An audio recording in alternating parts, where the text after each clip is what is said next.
నమస్కారం. నేను మీ doctor చిన్నమై లంజిరెడ్డిని. Graduates సమస్యల పరిష్కారానికి మీ గొంతుకనే వస్తున్నాను. మీ మద్దతు నాకు అందించి నా అభ్యర్థిత్వాన్ని బలపరిచి మొదటి ప్రాధాన్యత ఓటు వేసి గెలిపించాలని ప్రార్థిస్తున్నాను. భారత్ మాతాకి జై. మీరన్నట్టుగా అంటే కక్షపూరితంగా కేసులు పెడుతున్నారు, అన్యాయంగా కేసులు పెడుతున్నారు, రాజకీయంగా కక్ష తీర్చుకోవడానికి పెడుతున్నారు అని. సరే, ఈ అరెస్టులు ఇవన్నీ దాంట్లో కేటీఆర్ గారిది ఇటీవల కాలంలో వస్తుంది ఫార్ములా ఈ రేస్ కేసులో. దీనికి సంబంధించి కేటీఆర్ గారి వర్షన్ కానీ లేకపోతే బీఆర్ఎస్ పార్టీ వర్షన్ కానీ ఏంటి? ఫార్ములా ఈ రేస్ అనేది ఈ రాష్ట్రానికి అవసరం. 192 రాష్ట్రాల్లో ఉండే ఆ యొక్క ఆట ప్రేమికులు మొత్తం కూడా అది ఇక్కడ హైదరాబాద్ ఎక్కడ ఉంది, తెలంగాణ ఎక్కడ ఉందని చూస్తారు. అది మొదటి వర్షన్ రన్ చేస్తున్నప్పుడు 700 కోట్ల డైరెక్ట్ ఇండైరెక్ట్ బెనిఫిట్ జరిగిందని నీల్సన్ సర్వే వాళ్ళు కూడా చెప్పారు. కాబట్టి అది నడపాలి. హైదరాబాద్ ప్రతిష్టను, తెలంగాణ ప్రతిష్టను ఇనుమడింపజేయాలి.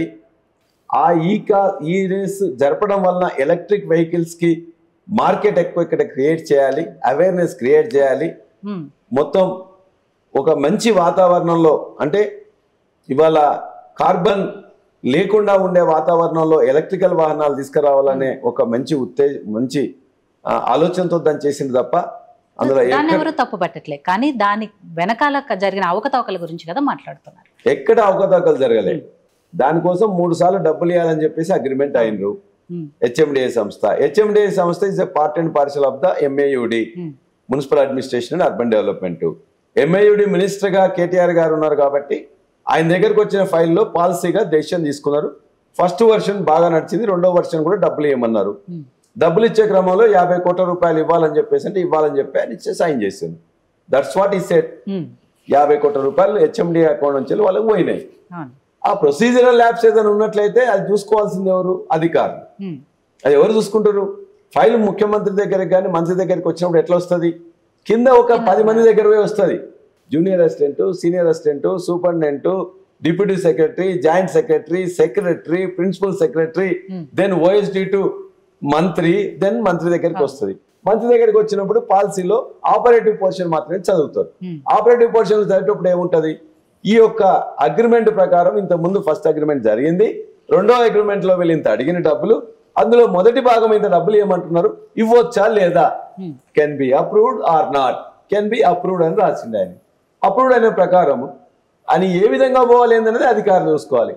ఆర్బీఐని పర్మిషన్ తీసుకోవాలన్నా, లేకపోతే ఇంకేదైనా సెక్రటేరియల్ ప్రొసీజర్ ఉందా, లేకపోతే క్యాబినెట్ కి మళ్ళీ రిఫర్ చేయాలన్నా, this can be referred by the officers concern, not the minister. మీరు అధికారంలో ఉన్నప్పుడు మీరు చేయాల్సినవన్నీ చేసి ఇప్పుడు అధికారుల మీద వరకు కరెక్ట్. ఫోన్ ట్యాపింగ్ విషయంలో కూడా అధికారుల మీద మొత్తం దోసేశారు. ఇప్పుడు ఈ ఫార్ములా రేస్ కేసులో కూడా అధికారుల మీద దోస్తున్నారు. మేము వాళ్ళ మీద నెట్లేదు మేడం. మేము క్లియర్ గా చాలా చక్కగా చెప్తున్నాం. మేము ఆ పాలసీని ఉండాలని చెప్పేసి అన్నాం. ఈ యొక్క తెలంగాణ ప్రతిష్ట, హైదరాబాద్ ప్రతిష్ట పెంచడం కోసం అని చెప్పేసి ఫార్ములా ఈ రేస్ మొదటిది నడిపినాం. లాభం 700 కోట్లు ఈ రాష్ట్రానికి జరిగింది. రెండో వర్షన్ కూడా జరగాలని చెప్పినాం. అందులో భాగంగానే 50 కోట్లు ఇవ్వాలని చెప్పేసి పొలిటికల్ డెసిషన్ ఏదైతే డెసిషన్ తీసుకున్నాం. ఆ డెసిషన్ ఇంప్లిమెంటేషన్ ఎట్లా చేయాలనేది అధికారులు చేయాలి. ఇవాళ కాదు, రేపైనా రేవంత్ రెడ్డి మాట్లాడినా ఇంకోరు మాట్లాడినా వాళ్ళు ఆపరేటివ్ పోర్షనే చదివి చెప్తారు. ఆ అధికారులే వాళ్ళు చేయాల్సి ఉంటుంది. అంతే తప్ప కానీ అన్నిట్లలో మొత్తం మంత్రి అయిపోయి మంత్రికి మొత్తం టెక్నికల్ తెలీదు. మంత్రి తెలుసుకునేది పాలసీ డెసిషన్, మంత్రి చేయాల్సింది పాలసీ డెసిషన్. మిగతా ఆపరేటివ్ పోర్షన్ ఏదైతే ఉంటుందో దాన్ని ఇంప్లిమెంట్ చేయాల్సిందంతా అధికారులే. అది క్లారిటీ.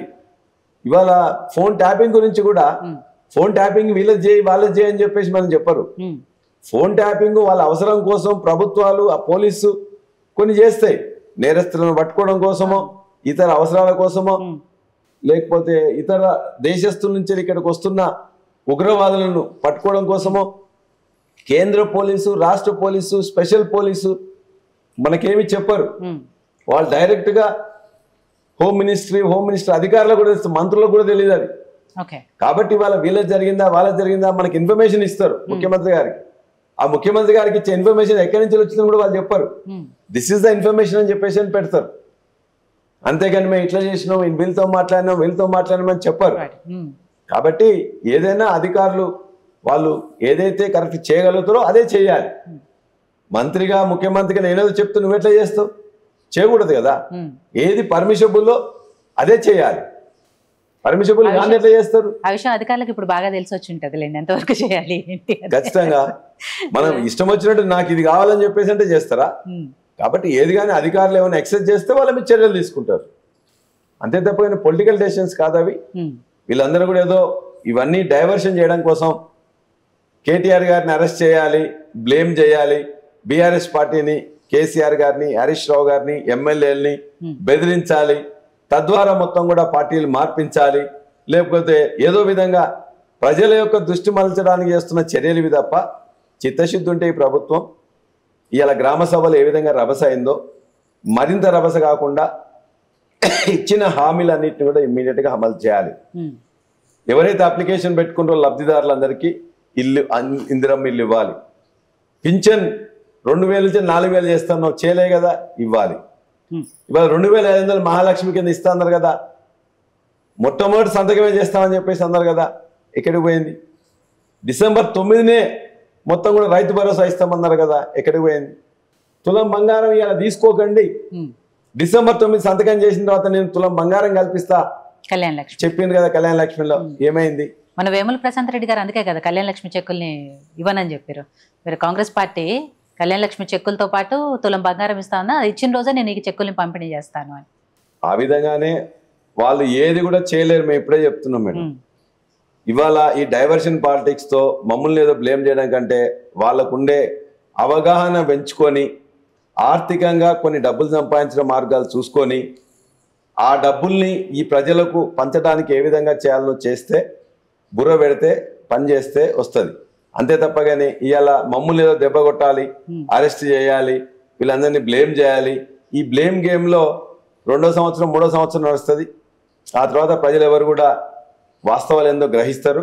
ఖచ్చితంగా ఎవరికి ఏ స్థానం ఇవ్వాలో అది చూస్తారు.